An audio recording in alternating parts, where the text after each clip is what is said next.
Welcome back.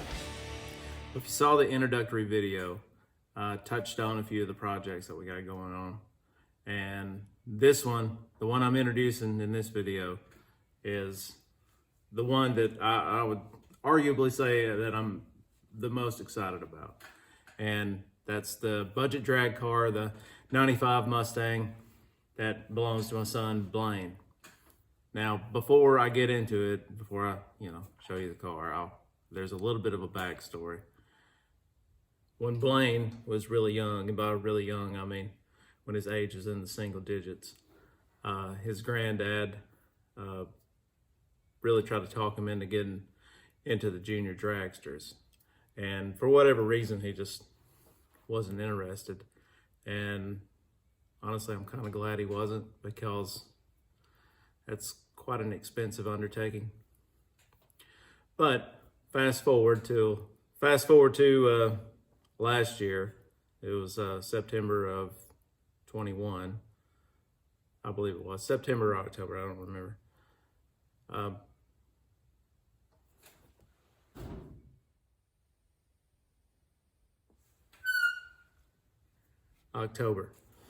October of 21, we went to Huntsville to see the Southeast Gassers. And that's something I had been wanting to see for quite a long time. But life happens, and sometimes it's hard to make it to things. But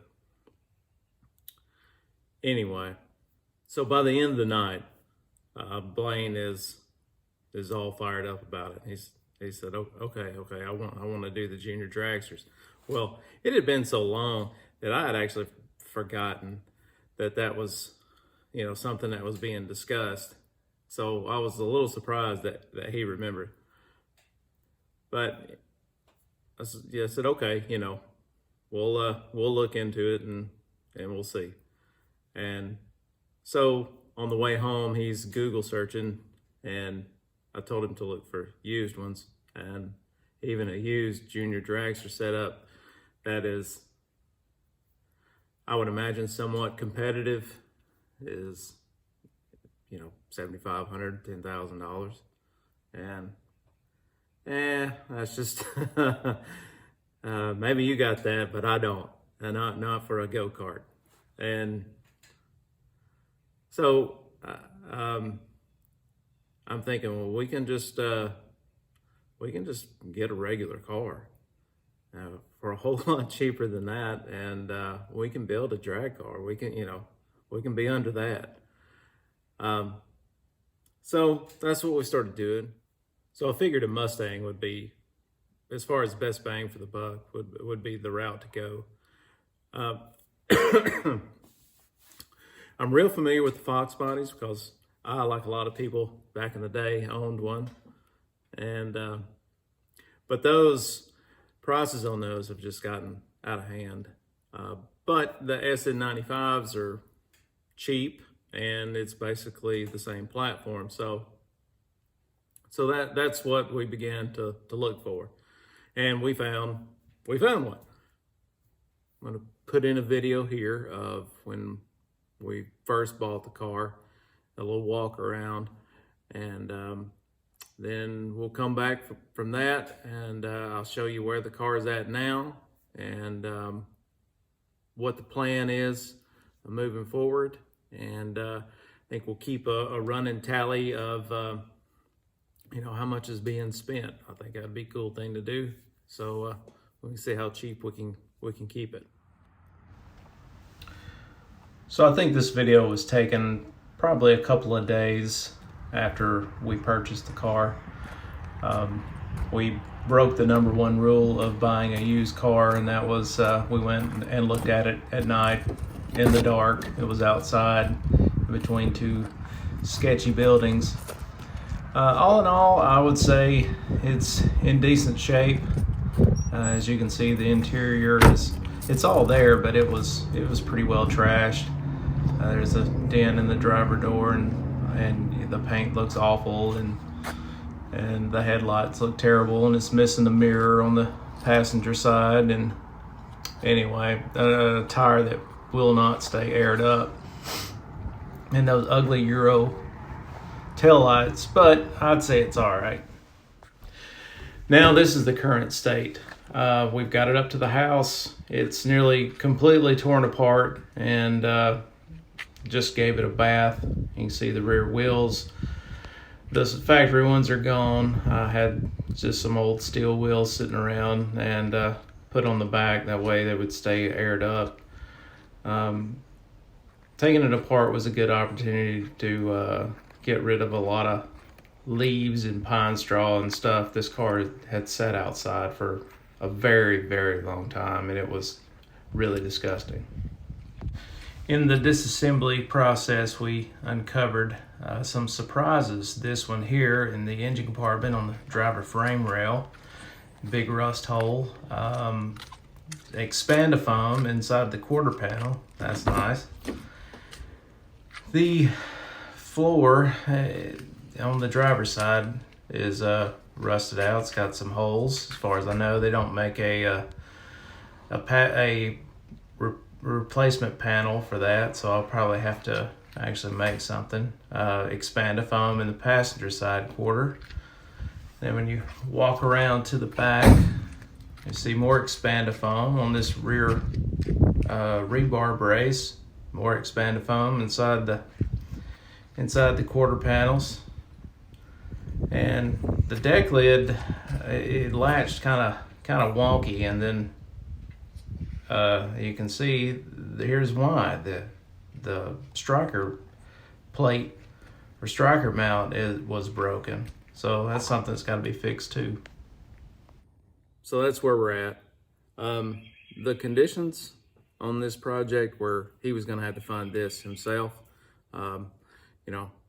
His mom and I would furnish him a car when he turned 16, but a drag car that's a toy. It's a really big toy, and we weren't just gonna buy it and give it to him. Now, with that, I told him anything I had that he could use, I would give to him, and of course, I would, help him any way I could, and teach him everything I knew. So, what he decided to do, whenever we went to the Gasser race, he was 12, his birthday was coming up, and then we had Christmas coming up, so he asked his grandparents and any other members of the family that were gonna give him a gift. He told them he just wanted money, and of course we gave him some money for his birthday too. And anyway, so he had a lot of toys that he had outgrown, or some stuff he hadn't outgrown that he just wasn't interested in anymore. So I helped him list a lot of that stuff on eBay and on Facebook Marketplace, and which we still got a room full of stuff he needs to get rid of. But that's what we started doing to raise money. And the car, we had found that really quickly. As soon as we started looking, we found that on Facebook Marketplace. And we, of course, he didn't have the money yet. So, we went ahead, we bought it anyway, without him knowing, and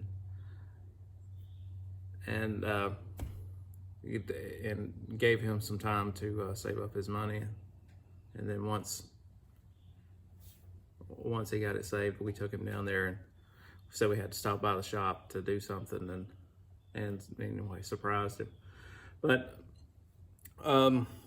so the plan. Okay. So we still got a little bit of disassembly left. I've got a notebook here. There's a lot of stuff, and I can't remember it all. As soon as the camera comes on, I draw a blank. Anyway, so we got to finish the disassembly. Got a little bit left to do on that, and then we got to fix some rust. As you've seen, some of the floor, some places in the floor had some rust, and the driver's side frame rail in the engine compartment. So we got to get that taken care of, and then weight reduction. Yeah, let's put the thing on a diet, and but I want to keep it a street car. I don't want it to be just an all-out race car. I do want it to be a street car. I'll get back to that in a second. We'll be putting 302 in it. I've got several of those, and that's one of the things I told him I've got some 302s. I got a C4 transmission. You can have it. They're 2-barrel engines. So, we'll need to get a 4-barrel and intake and carb, some headers and stuff like that. But we'll be doing, let's see, paint or vinyl wrap. I'm not real sure. He's wanting it to be blue, hence the name, Old Blue. And I really would like to vinyl wrap it. And the reason being is I've wanted to learn how to do that for a while. And I just feel like this is a good opportunity for me to learn how to do that. So right now I'm leaning really, really hard towards just vinyl wrapping it. Let's see. We got a shopping list of stuff that obviously that we got to get. And I'm really wanting to keep like a running tally going on the channel. So every time we do an update, we'll see where we're at money wise. Yeah, I think on the next update, because I don't want this one to be too long, because we already have started gathering some parts, and I think on the next video I do on this, we'll break down what we've gotten so far and where we're at money wise with that. Now, plans, intentions, what our intentions are with the car. Ideally, there's something I would like to do, and it's the IHRA has a thing called the Teen Challenge. And if you don't know what that is, that's for kids between the ages of 13 and 17. It's an 1/8 mile drag race. It's on a 9-second index, meaning you can't run any quicker than 9 seconds. If you run quicker than that, you're disqualified. Anyway, the parents are in the car. How it works is the parents drive the car from the pits to the staging lanes, and then you swap drivers. The kid, drives onto the track, makes the run, stops at the booth to pick up the time slip, and then you swap drivers again, and the parents take over from there and drive into the pits. So I would really, really like to do that. That way, I don't know. It just sounds cool. But finding a track that is participating in that has been somewhat difficult. The closest IHRA track to me is an hour and a half away, and I have reached out to them. I haven't called, but I've sent them messages and they haven't responded yet. So the next step is to call and find out. They do a lot of junior dragster stuff, but again, I can't see getting into junior dragsters at 13 when he can get into something like the Teen Challenge. And if we can't do that, then I have found a track that's closer to us that will let him run on test and tune nights. And we can do that in the meantime. And it's the same conditions. I'm in the car, I drive the car through the pits and all that stuff. But he can't start bracket racing or anything like that until he turns 15.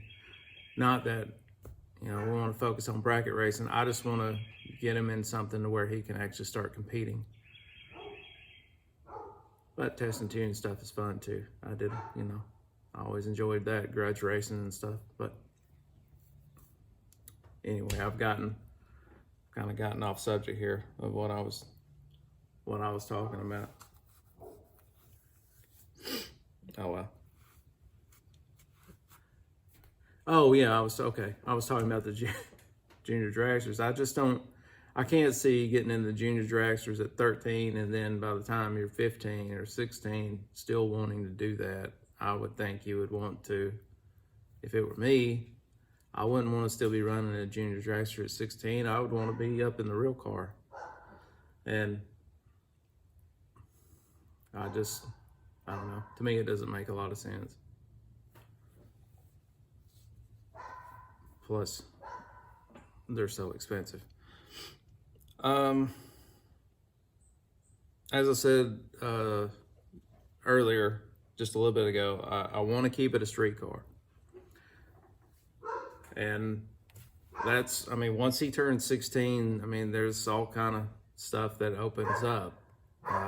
You know, there's plenty of streetcar classes and streetcar races that, you know, run 11 and 12 second quarter mile index or a, you know, 7 second eighth mile index. And once he turns 16, then we can really start, you know, putting some power to it. Oh, I didn't say this. The plan for now is to keep it slow. I don't want it.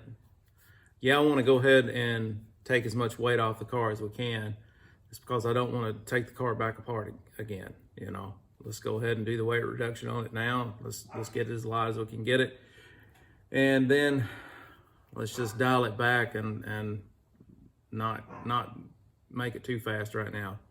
I want him to get used to the car, get used to, you know, going through the motions, being on the track, all that stuff, learning how to do it.